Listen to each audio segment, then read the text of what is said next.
खाली टाउको लुगाउँछ यार किन हो के टाउको दिँदैन गाइज हामी लुगाउनु पर्छ यार मुर्कुटी भन्ज्याङमासम्म बङ्गाला चुलीको है हो एकदम सुपर एकदम राम्रो सुपर भिडियो यार सुन्दर है बाबु मेरो क्यामेरा लगाएर खिच्देऊ न यार यहाँबाट गएपछि जाकिन्छ तलतिर पुरै तलै सिधै ल आइज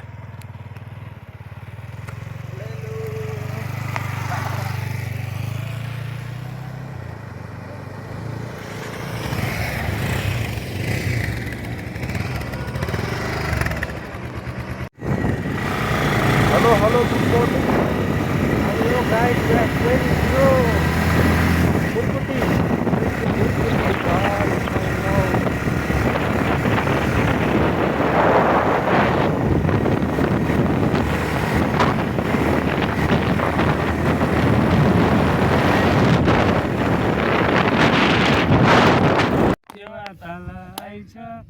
झल्को किन लाग्यो भन्थे भेट्न खोजेछ ए माझी दाइ पोखरा फेवा तालको लम्बाया साँच्चैको नराम्रो ख्याल खाएको माझी दाइ पोखरा फेवा तालको लम्बाया साँच्चैको नराम्रो ख्याल खाएको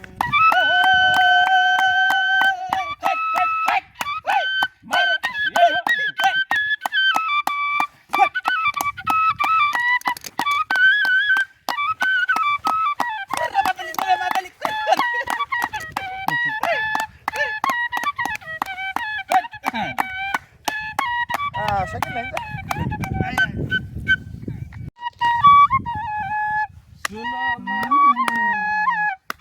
ओके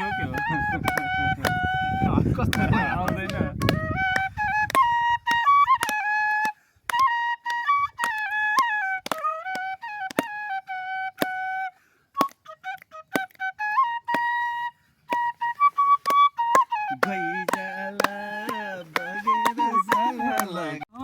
नानी कहाँ हो त नानी मेरो घर जाने कि नजाने गोर्खा मन कामना झ्यापै मायालाई हालौँ भने नि ठिक छैन जमाना झ्यापै मायालाई हालौँ भने नि ठिक छैन जमाना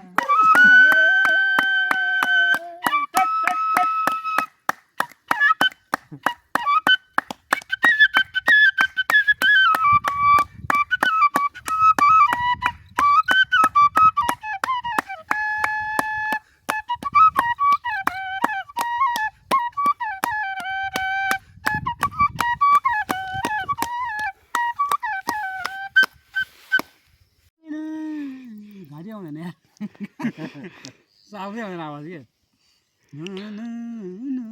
तिमी फुल्दै फुल्दै ल है फुल्दै आउनु आयो भागा फुल्दै फुल्दै जाऊ मै रुन्छु सम्झेर सानो तिमीले फुल्दै जाऊ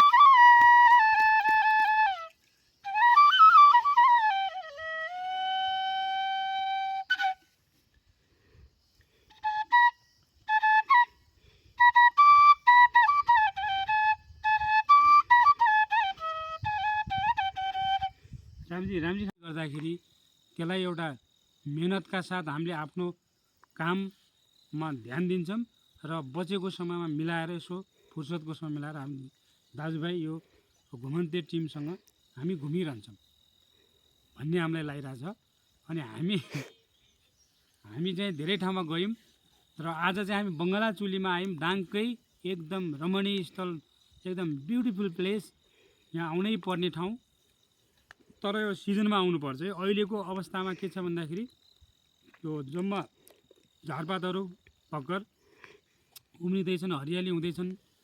अनि त्यसपछि यो वेदर चाहिँ अझै पनि क्लियर छैन, तुवालो लागिरहेछ होइन, गर्मीले। अब दाङतिर त एकदम गर्मी छ नि त, त्यस कारण यो क्लियर देखिरहेको छैन। तर एकदम हामी सेटिस्फाई छौँ। दुईवटा कुरामा भन्न चाहन्छु। एउटा कुरो, बाटो अलि समस्या देखिन्छ, टिप्परले पनि समस्या देखाएको जस्तो, र कहीँ चाहिँ अझै पिच हुन बाँकी माथि, यो एउटा समस्या भयो। अर्को समस्या चाहिँ यहाँ बस्नको लागि व्यवस्थापन अझै होमस्टे होइन, सामान्य होटलहरू अथवा त्यो किसिमको चाहिँ व्यवस्था नभएको देखियो। अरू चाहिँ यत्रो लगानी गरेर पुरै कम्पाउन्ड गरेर भयङ्कर ठुलो ठाउँमा चाहिँ यति राम्रो गर्नुभएको छ। उहाँ सबैलाई एकदम धन्यवाद। उहाँ धन्यवादको पात्र हुनुहुन्छ, जसले गर्नुभयो बङ्गालाचुली यो चाहिँ पर्यटकीय स्थल। हामी चाहिँ माथि टावरमा पनि जान खोजेको, त्यहाँ लक रहेछ, त्यहाँ कहिले कहिले खुल्ने हो के हो त्यो अब सोधेर आउने हो कि हो। खास त एनी टाइम ओपन हुनुपर्ने हो। त्यति भइसकेपछि यसलाई चाहिँ हामीले पोजिटिभ रूपमा लियौँ। अब माथि पानी पर्ला जस्तो आकाश गडगाङ गुडुङ गर्दैछ होइन। के हो यस्तो कि मैले कालो चस्मा लगाएर ए त्यस्तो रहेछ, सबैमा देखाएर देखिरहेको थिएँ बिचमा। अन्धकारको चस्मा लगाउने जिन्दगीमा हाँस्न पर्छ। जिन्दगीमा तपाईँले यो चस्मा एकदम सुट गरेको छ। Gifted by mister Resham Dangi. Okay, gifted by भइसक्यो होइन, वान डेको लागि होइन, सदाभरको लागि, 24 आवरको लागि। अनि थ्याङ्क यू भेरी मच। आउनु होला। हामी अब इन्डिङमा छौँ। हाम्रो पुरा भिडियो हेरिदिनु भएकोमा हजुर सबैलाई धन्यवाद। हामीले स्टार्टिङदेखि इन्डिङसम्मको तपाईँलाई यो युट्युबमा चाहिँ हामीले भिडियो देखायौँ र अलिकति हाम्रो फेसबुकमा पनि देखायौँ। अब कहिले तकसेरा, कहिले चाहिँ हामी पूर्वी रुकुम, पश्चिम रुकुम, थवाङ होइन, धेरै ठाउँमा हामी घुम्यौँ। दाङकै पनि धेरै ठाउँमा घुम्न लायक ठाउँहरू छन्, चमेरो गुफादेखि लिएर होइन। अहिले चाहिँ एउटा ढोरपाटन जस्तो एरिया छ, अहिले फुलबारी, तुई खोला, त्यो पनि गयौँ हामी। अनि विश्वको अग्लो त्रिशुल छ, बाह्रकुने दह छ, ज्याम्रे दह छ, लमैमा त्यस्तै छ, जखेरा तालहरू, धेरै ठाउँ छन्। हाम्रो दाङमा पनि घुम्न लायक धेरै ठाउँहरू छन् र नगएका ठाउँ पनि छन्, अझै हामी जान लायक पनि छन्। हामी जान्छौँ र अहिले चाहिँ बङ्गलाचुलीबाट हामी चाहिँ बिट मार्दै आजको यात्रा एकदम फाइनलमा छौँ है। त्यो पुरै हामी सेमी फाइनलमा छौँ भनौँ, किनभने हामी एकछिनमा जाँदै गर्दाको पनि तपाईँलाई हल्का भिडियो क्लिपहरू देखाउँछौँ। Thank you very much. हेरिदिनु भयो, धेरै धेरै धन्यवाद। हाम्रो ओली भाइ, ओली चुडामणी ओली, हाम्रो रेशम डाङ्गी अङ्कल, हाम्रो प्रिय मित्र कृपाश्री फ्लावर्स, शान्ताराम देवकोटा। शान्ति अनि मेन त हाम्रो भिडियो क्यामेरा खिच्ने मान्छे विनोद शर्माजी, फेमस मेट्रोको फुपू स्टाफ। ल थ्याङ्क यू भेरी मच।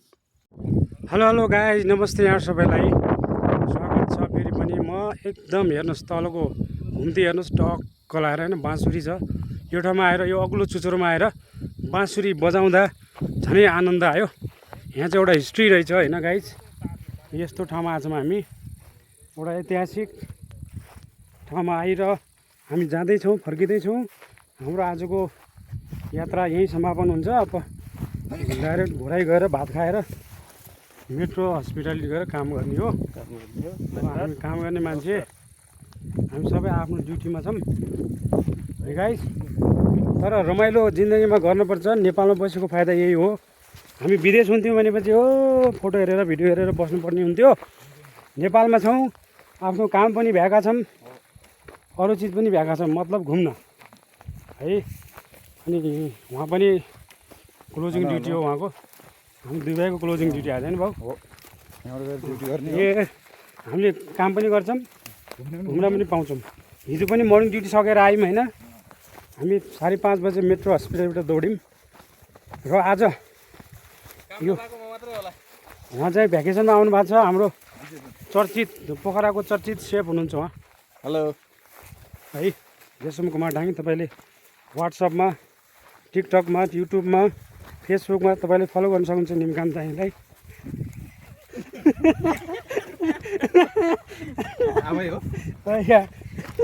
लास्टमा है। तर यो पार्ट छ नि अङ्कल, हामीले यो खिच्यौँ अहिले, मतलब छैन, रमाइलो छ होइन। यो ट्याक्क युट्युबमा सर्च गर्नुपर्छ, हेर्नुपर्छ पुरानो भिडियोहरू, यस्तो मजा लाग्छ हेर्नुहोस्। हामी यसरी धेरै ठाउँ पहिल्यैदेखि घुम्दै फिर्दै ब्लग युट्युबमा छ त मेरो निमकान्त डाङीमा।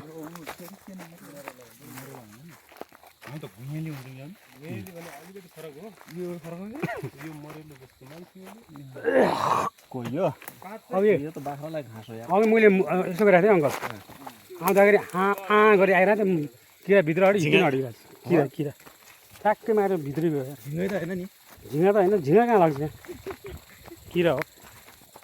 हेर्नुहोस् जङ्गलको बाटोमा यसरी हिँड्न फेरि मजा आउँछ क्या त्यो पनि बाँसुरी पुग्दै होइन।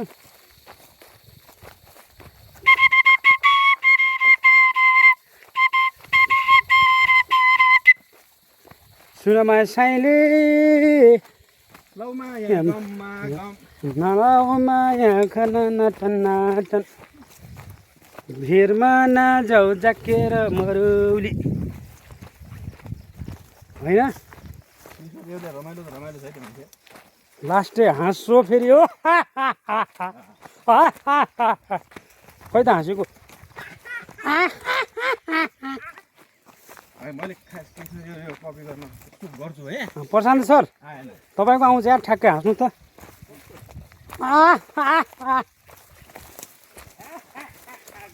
तपाईँले गर्नु होला फेरि ए काग गराउनु त काग भन्नु म त सिङ्गापुरै छु त गाइस। ओ बाबु कहिले यस्तो अब यसो तेरो घस्ने जनलाई यसो भेट्दै गरे बाबु तँलाई के पर्यो भने भन्न। प्रशान्त सर अलिकति भन्नुहोस् न यार तपाईँ यो मोबाइल ठुलो मोबाइल त्यही थियो तिमीले जोलाई फोन गर्ने गरेर भन्ने टाइपको दिनु पऱ्यो अलिअलि मजा।